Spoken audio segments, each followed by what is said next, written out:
긴 연휴 또 추석 명절도 잘 지내고 10월은 절기상으로 찾아봤거든요. 한로와 상강이 있는 때라고 합니다.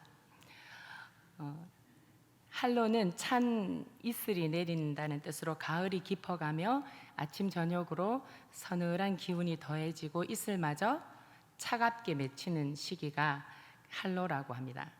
상강은 서리가 내린다는 뜻으로 가을의 마지막 절기이자 겨울을 준비하는 때라고 합니다.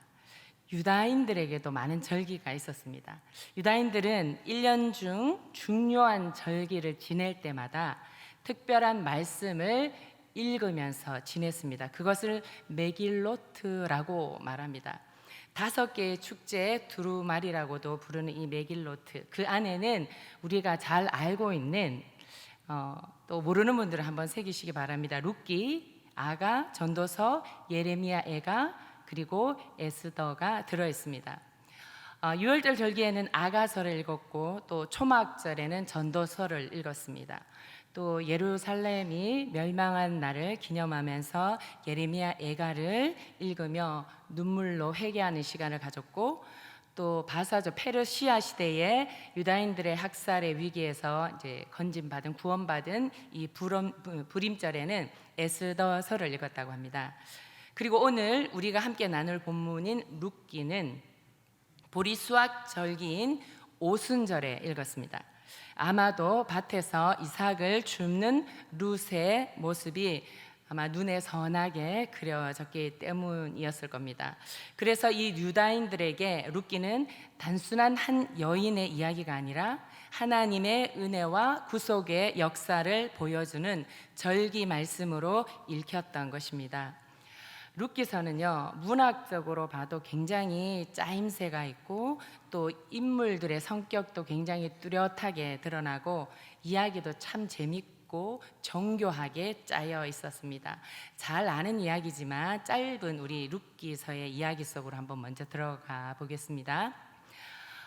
기근 때문이라고, 성경에는 흉년이 들었다고 기록되어 있습니다. 이 흉년 기근으로 고향인 베들레헴을 떠나서 모압 땅으로 이주하게 된 한 가정이 있었는데, 이 이주한 가정의 가장의 이름이 아시다시피 엘리멜렉입니다. 그리고 아내 되는 이름이 우리가 더 잘 아는 나오미. 그리고 이 엘리멜렉과 나오미의 두 아들은 말론과 기론입니다. 이들과 함께 모압 땅으로 이주했는데, 모압 땅에 이주하자마자 나오미의 남편 엘리멜렉이 세상을 떠나고 맙니다. 그곳에서 다행히도 두 며느리를 또 얻었어요. 말론과 기론의 아내인 룻과 오르바를 아내로 맞아들여서 좀 살만한가 했는데, 나오미의 두 아들이 또 모압 땅에서 세상을 등지고 맙니다. 그리고 모압 땅으로 이주한 지 10년 만에 이제 고향 소식이 들려옵니다. 베들레헴의 기근 흉년이 끝났다는 소식입니다. 성경에는 여호와께서 자기 백성을 돌보시사 그들의 양식을 주셨다라고 말씀합니다. 그래서 다시 베들레헴으로 돌아가기로 결심합니다. 이 나오미는 고향으로 떠나는 길목에서 두 며느리에게 이렇게 말합니다. 이제 너희는 너희 고향으로 돌아가 새로운 가정을 꾸려라. 아들이 다 세상을 등졌잖아요. 그때 이 두 며느리 둘 다 사실은 눈물로 시어머니에게 따라가겠다고 하지만 결국 오르바는 눈물로 시어머니와 작별하고 자기 고향 모압에 남습니다. 하지만 오늘 성경에 나오는 룻은 끝까지 시어머니 나오미를 따라갑니다. 성경에 붙쫓았다고 말하고 있습니다. 나오미가 여러 번 만류했지만 룻은 흔들리지 아니하고 어머니에게 말합니다. 어머니, 저더러 어머니 곁을 떠나시거나 어머니를 따르지 말라고 돌아가라고 강요하지 마십시오. 어머님이 가시는 곳에 저도 가고 어머님이 머무시는 곳에 저도 머무르겠습니다. 이렇게 말하고, 어머니의 민족이 나의 민족이 되고 어머니의 하나님이 제 하나님이 되실 것입니다 라고 단호하게 말합니다. 어머님이 숨을 거두시는 곳에 저도 죽겠습니다. 그곳에 함께 묻히겠습니다. 만일 제가 이 약속을 저버린다면 주님께서 저를 벌하시고 또 벌하셔도 달게 받겠습니다 하면서 어머니를 끝까지 붙잡았습니다. 남편과 두 아들을 잃어버린 이 나오미 얼마나 쓸쓸하고 마음이 공고했겠습니까? 그 시어머니를 차마 떠나 보낼 수 없어 동행하기로 한 룻의 마음, 그 마음은 단순히 연민이라는 단어로는 표현할 수 없습니다. 여러분 한번 생각해 보십시오. 지금도 우리가 다른 곳으로 이사 간다는 것은 쉬운 일이 아닙니다. 그런데 기원전 1200년 전이에요. 3000년 전에 낯선 땅으로 이주한다는 것은 정말 두렵고 떨리는 일입니다. 문화도 다르고 사람들의 살아가는 습관도 다르고 사용하는 언어도 다릅니다. 그리고 힘들 때 여러분 고향 하면 따뜻함이 있잖아요. 다시 찾아가 기댈 수 있는 고향마저 뒤로 하고 떠나는 것은 정말로 큰 결단이 필요합니다. 룻이 어떤 심정으로 어머니를 따라하는지 충분히 짐작할 수 있습니다. 그러나 한 가지 우리가 생각해야 될 것은 이런 룻을 너무 이상화시켜서 고향으로 돌아간 오르바를 너무 무정하다고 또 비난해서는 안 됩니다. 우리의 생각으로 옳다, 이것은 그르다는 잣대로 두 여인을 재단하는 것은 오히려 또 다른 폭력을 낳을 수 있습니다. 오르바의 선택은 지극히 상식적이고 자연스러운 선택입니다. 그럼에도 불구하고 오늘 룻의 이 자기 희생과 결단은 굉장히 놀랍습니다. 그녀는 자신 안에 있는 자신의 처지보다 어머니의 하나님과 또 어머니의 그 백성에 속하겠다는 믿음을 택하였던 것입니다. 그래서 많은 신앙의 선배들은 룻을 메시아의 표상으로 보았습니다. 그리고 실제로 룻의 이름은 예수 그리스도의 족보 안에 당당히 기록되어 있습니다. 오늘 본문 룻기 2장은 베들레헴으로 다시 돌아온 이 두 여인의 삶이 얼마나 공고했는지를 보여줍니다. 남편도 아들도 없는 두 여인에게 먹고 살기란 참 막막합니다. 그래서 조금 젊은 이 룻이 시어머니 나오미에게 말합니다. 혹시 어머니 좋은 사람이라도 만나면 밭에서 떨어진 이삭을 주워서 올 수 있을 것 같습니다. 제가 밭에 나가 보겠습니다. 이렇게 말할 때 여러분 먹고 살기 힘들고 방법이 없기에 나오미도 젊은 며느리를 밭으로 보냅니다. 허락하고. 그런데 여러분 생각해 보십시오. 또 이 다른 나라에 와서 또 밭일을 한다는 것은 또 쉬운 일이 아니에요. 더군다나 거친 농기구를 가지고 일하는 남자들 틈 사이에서 여인이 일한다는 것은 매우 쉽지 않은 굉장한 취약한 자리입니다. 게다가 룻은 이 땅에서는, 그러니까 이 베들레헴 땅에서는 이방인이에요. 이방 여인이었습니다. 남의 밭에서 떨어진 이삭을 줍는다는 것은 연약한 자리, 가장 연약한 자리, 가장 위험한 자리, 그런 상황에 노출되어 있다는 것입니다. 자칫하면 사람들의 차가운 시선, 여러분 시선이 얼마나 폭력적일 때가 있습니까? 차가운 시선의 폭력에 시달릴 수도 있고 또 모욕적인 언어, 또 폭력의 상처 입을 수도 있습니다. 더 나아가서는 젊은 여인으로서 성적인 위협과 또 위험에 노출될 수도 있습니다. 한마디로 룻은 모든 면에서 가장 약하고 가장 낮고 가장 위험한 상황의 자리에 있는 것입니다. 그런데 참 놀라운 일이 벌어집니다. 우리 성경에 있는 이야기입니다. 룻이 이삭을 주러 들어간 밭이 바로 엘리멜렉의 시아버지죠. 엘리멜렉의 친척 보아스의 밭이었습니다. 이것은 우연이 아니라 우리가 믿음 안에서 말하는 하나님의 섭리였습니다. 추수하는 일꾼들의 사기를 이제 북돋아 주기 위해서 밭에 나온 보아스가 이 낯선 여인 룻을 발견합니다. 그래서 곡식 이 단을 관리하던 젊은 일꾼들에게 묻습니다. 저 여인은 누구냐? 그러자 젊은이가 대답합니다. 저 젊은 여인은 나오미와 함께 모압 땅에서 돌아온 모압 여인입니다. 일꾼들 뒤에 따라다니며 떨어진 이삭을 줍게 해달라고 허락을 구하더니 아침부터 지금까지 저렇게 서서 일하고 있습니다. 아까 잠깐 밭에서 쉬었을 뿐입니다 라고 말합니다. 그때 보아스는 룻을 이렇게 말합니다. 룻에게 다른 밭에 가지 말고 내 밭에서 계속 이삭을 주어라. 그리고 여기 있는 내 여종들을 가까이 따라다니며 이삭을 주어라. 그리고 젊은 일꾼들에게 절대로 너를 괴롭히지 말라고 내가 엄히 말하였다. 또 자비를 베풀어서 목이 마르거든 일꾼들이 길어놓은 물도 서슴지 말고 마셔도 된다라고 이렇게 자비를 베풉니다. 정말 따뜻한 배려이고 자상한 배려입니다.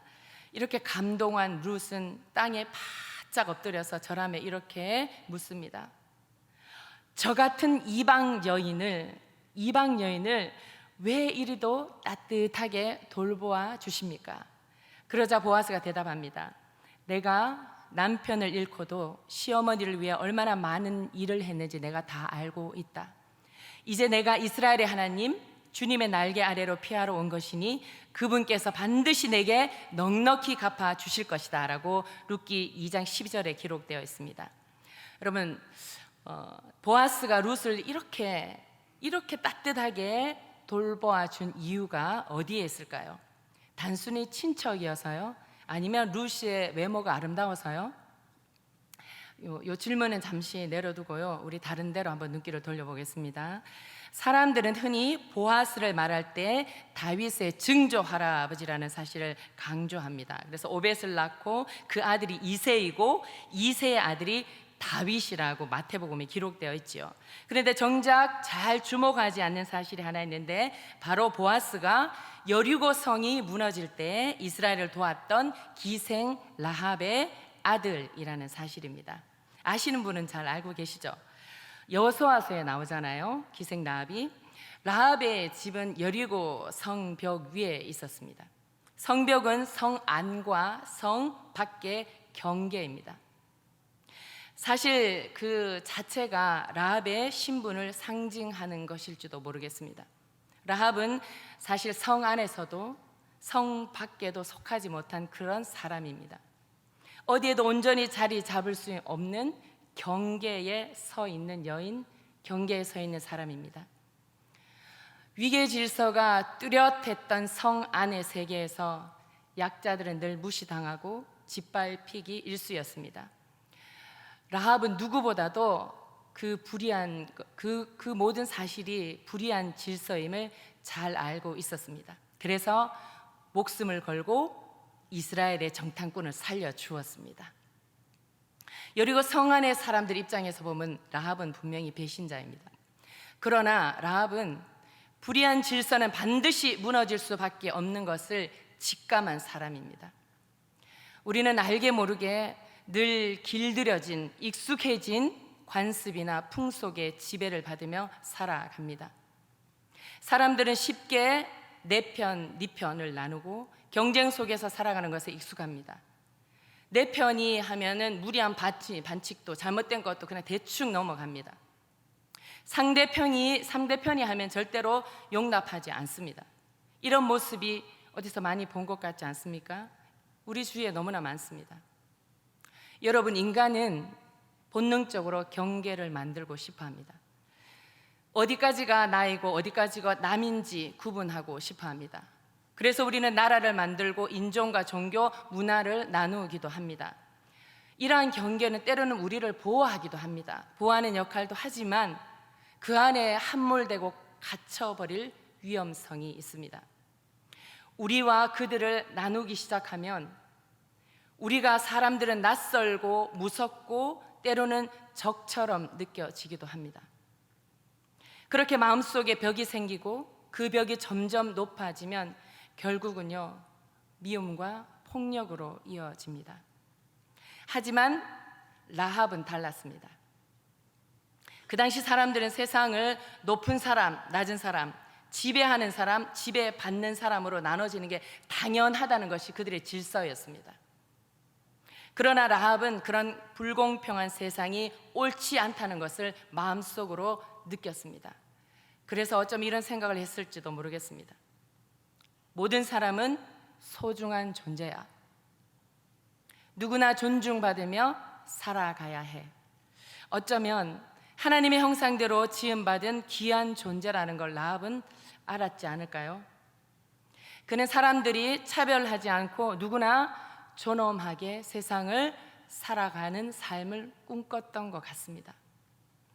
바로 그 꿈은 이 애굽에서 나와서 정말 진정한 자유를 향해 나아갔던 그 이스라엘 백성 히브리인들의 꿈과 닮아 있습니다. 그래서 라합은 그들과 함께 하기로 결심했습니다.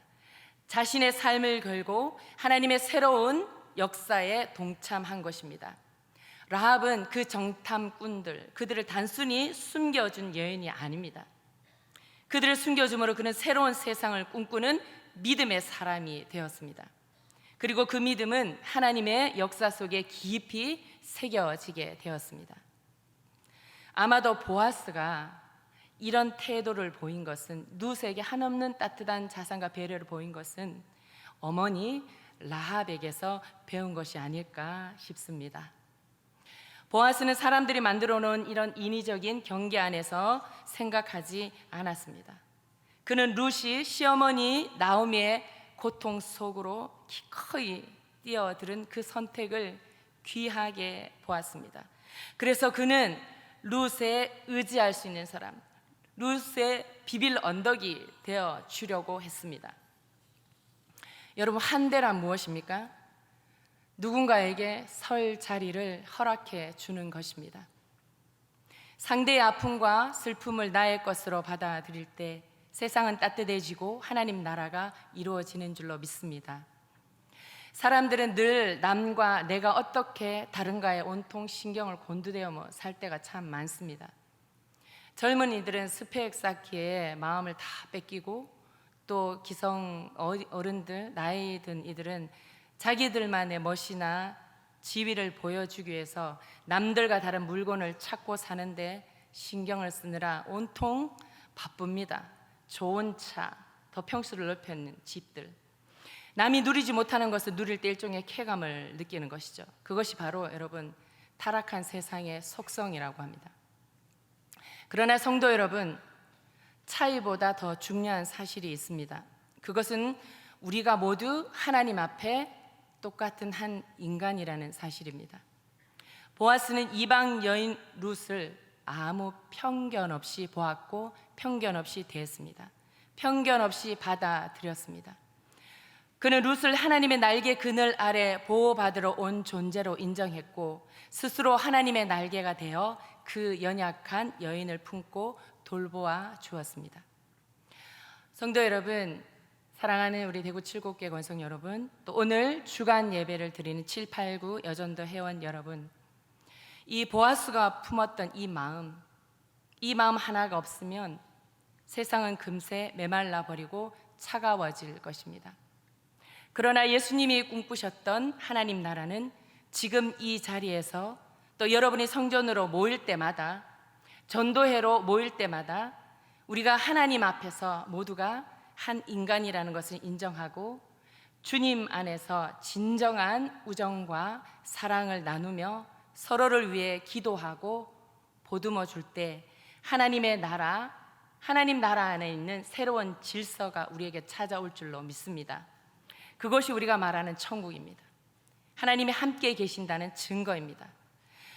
가을이 깊어가며 들녘에 곡식이 무르익어 가듯이 우리의 각자의 삶의 자리에서, 특별히 오늘 주간 예배를 드리는 7, 8, 9 여전도 회원들에게 오늘 보아스를 통해 주신 이 하나님의 사랑과 화평의 열매를 맺어서 이 가을의 진정 아름다운 새로운 질서 안에서 기쁨을 누릴 수 있기를 주님의 이름으로 축복합니다.